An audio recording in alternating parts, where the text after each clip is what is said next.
wanted to come on here and talk about my journey to tech. I know I made like a little 60-second reel the other day, but I wanted to come on here and give a more in-depth explanation of how I landed to my current role, what I've been through, and maybe also some challenges that I've experienced along the way. But yeah, I'm just gonna yap. I'm going to try and keep this very short. I don't want it to be too long. If I keep looking elsewhere, it's because I also have my phone and I kind of writ out a few questions or just like talking points that I do want to address throughout this video. So yeah, let's get started. Let's get through the basics. I majored in information systems and cybersecurity. It didn't always start like that. I did have the intention of just solely majoring in cybersecurity because the university that I attended was really good and known for that at the time, especially. So I was like, you know what? Let me just full throttle cybersecurity. And then I think I just got scared and nervous and I just didn't know what to do. And I was like, you know what? Let me just do information systems. It sounds like a little bit of balance without just fully going straight for cybersecurity. And once I did that, eventually as I started meeting people, also talking to my advisor, realized I also had a lot of dual credit. I was just like, okay, why am I also having so many classes with individuals in cybersecurity when they're not even majoring in information systems? Eventually I realized we have the same classes, which made sense. And I was like, you know what? Absolutely not. I'm not doing two majors for one. I was like, no, two for the price of one. Double it and give it to me is basically what I said. And yeah, decided to double major. And then I chose a track for project management. I just always knew that was something I wanted to do. I was always interested in it. And I guess you could say I had like a really long job / internship. It started as an internship in high school, but it kind of just turned into a full-time job where I just had an amazing mentor to kind of just walk me through the tech industry. And he was like, I think you'd be great at project management. You should look into that. And I was like, okay. Little old me, you know, freshman into college. And eventually I just like, okay, I think this makes sense for me.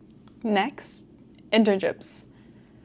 Whew, I don't even know where to start.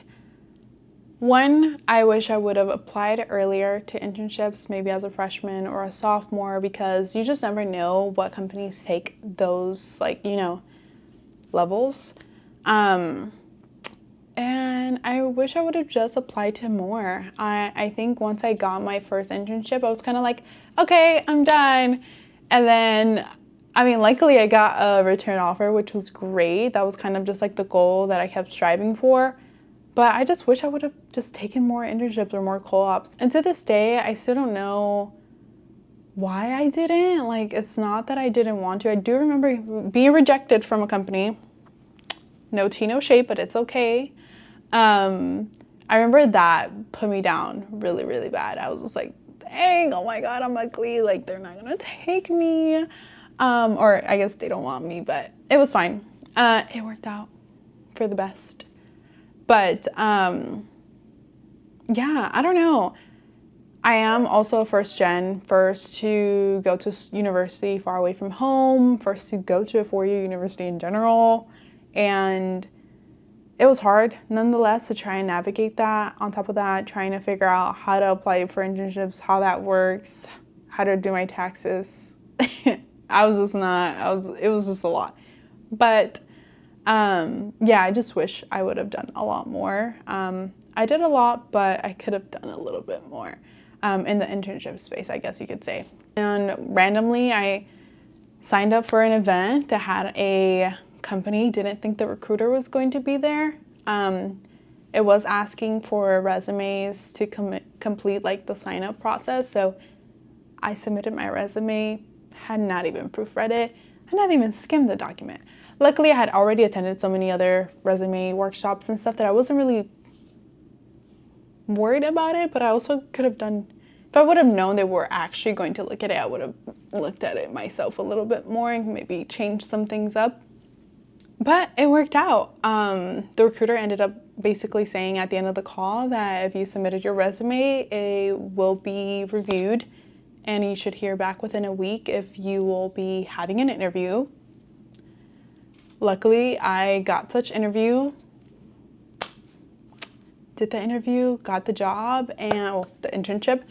And yeah, I mean, the rest was history. There's not much more to say. I was very highly surprised.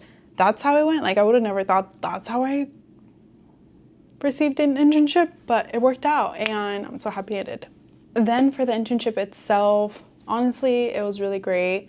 I did land a security internship, which was completely new to me, but it was great. I learned a lot. After that internship, I did receive a return offer for the rotational program where I would go through 3 different roles if I choose to, basically. The third one's kind of like, if you like your second one, you can stay in your second one, or go into your final third one and then you stay there. So it really just depended, but 2 to 3 roles is what you basically go throughout the rotational program. And yeah, I've completed 2 different roles to this day, and I'm so excited for my third. But just to give you a little example of how those roles can vary, I'm going to give you a little walkthrough of my first role and my second role, because those 2 were definitely drastically different. And I feel like the first role that I had, it's not really talked about. I honestly, to this day, am so surprised I even agreed to that role, because it's just crazy to think about it now. I can't believe I did that, but it worked out and I learned a lot. So yeah. For my first role, I ended up accepting a role for incident management. What is incident management, you may ask? For lack of better terms, you are literally the firefighter of the company. You are putting out fires every single day. Sometimes once a day, sometimes 3 times a day. Does not matter. You're putting out fires, okay? And Lauren, why did you agree to this role when you just said 2 minutes ago you've always known you kind of wanted to do project management? Oh, I am so glad you asked. 4-day weeks. 4-day weeks is what convinced me to do incident management. I was working 4-10s and having 3-day weekends, and honestly, 3-day weekends were great, and I miss them to this day. But yeah, I mean, aside from that, I learned a lot. You learn the ins and outs of a company. It's actually insane. You get also so much exposure to vice presidents, directors, other senior managers, anyone, which can be good or bad the way that you see it. If you handle it horribly, you know, many people will know you.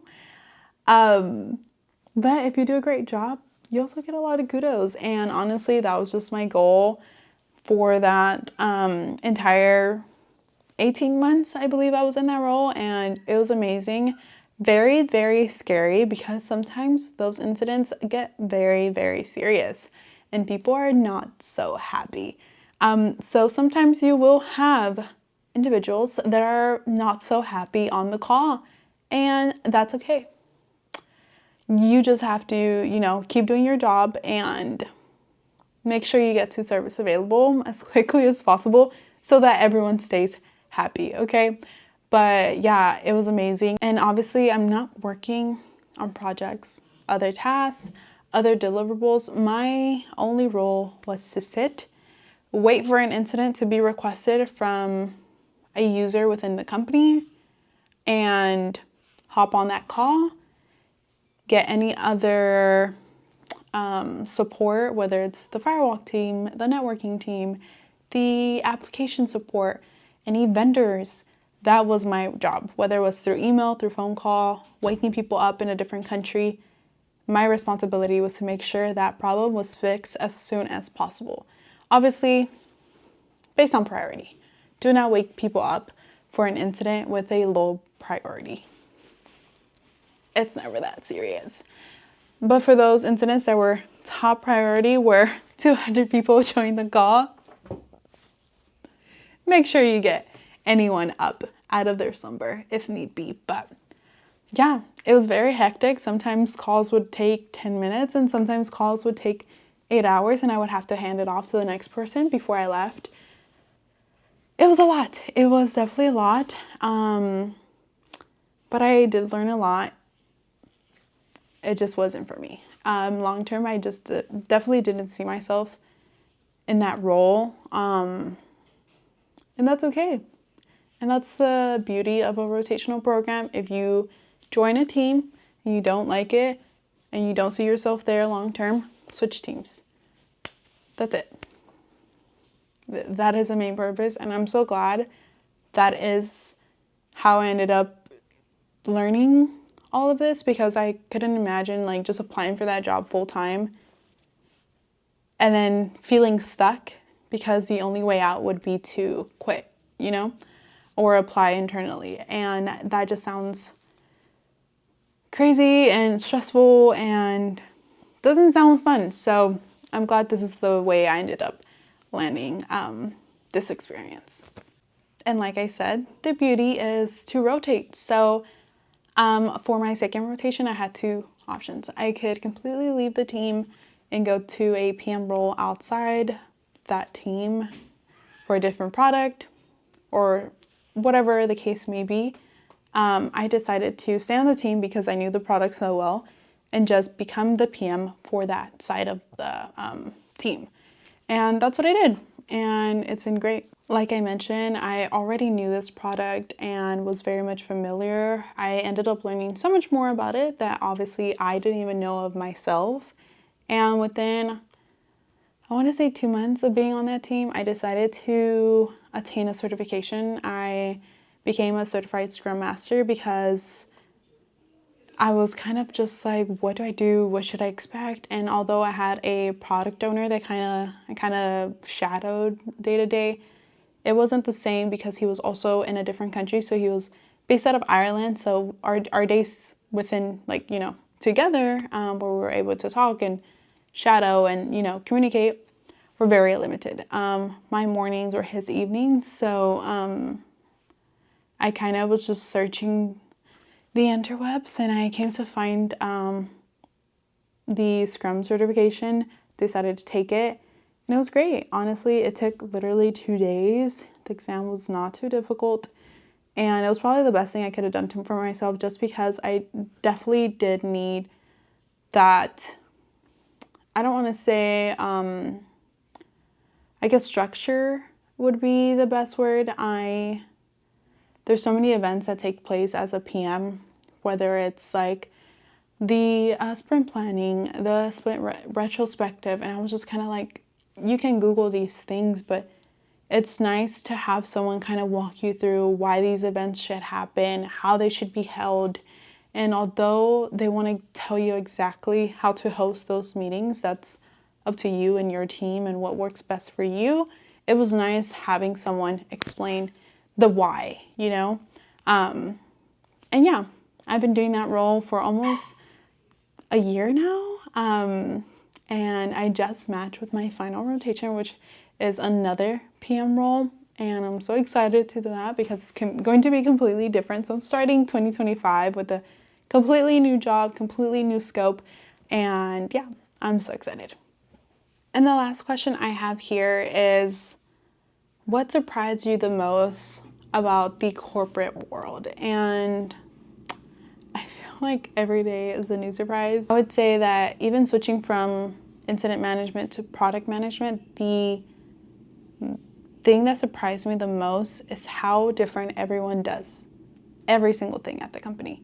Yes, there's procedures, there's certain, you know, things that you have to do to the T to make sure you're compliant and things are on track and you're aligned with how the business wants to do things. But the day-to-day things within the team, with your stakeholders, can be so different. And I think that was the hardest thing I was struggling with. I kind of wanted someone to tell me, this is how you hold a retrospective, and this is how it's done, and this is how you do this, and you have to do it this way. Because obviously, if someone tells you to do something one way, it's the easiest thing because then you just replicate it, right? So I think that was what I was struggling with because I had so much free reign to just do it however I would like, that I was just kind of like, well, I don't want to do it wrong. So what's the right way? But there's no right way. And every PM I would speak to, completely different. Oh, I do it like this. Oh, I do it like that. Wait, how did you do that? Can you tell me how you do that if you figure it out? And I was just shook, for lack of better terms. Shook is the only word I could say. So it's a good thing, but it's also a hard thing to navigate in the beginning. I feel like now I'm a little bit more comfortable running things the way that I kind of see it in my brain. And that's been working just fine, but I would definitely say that's the thing that surprised me the most is everyone does things differently. As long as it works for their team, that's kind of the approach that is taken, which is great. I think just for like those just starting off, sometimes it can be a little hard if you have so much free reign because you're just kind of like, okay, I need to reel it back in. What is the best way? But yeah, I would say that's the corporate world thing that definitely surprised me the most. And to this day, I'm still like trying to navigate it, I guess. And I probably will navigate it again in 2 months once I start my new role. So it's a never ending cycle, at least for now, I would say. But yeah, I hope this kind of gave you a deeper insight as to how I got to where I am and some of the things I had to navigate throughout the way. And if you have any questions, please drop them in the comments. And I want to do more sit-down videos where I just kind of focus on different topics within tech and product management. So definitely drop any suggestions down below and I'll do my best to try and film all of those. Bye.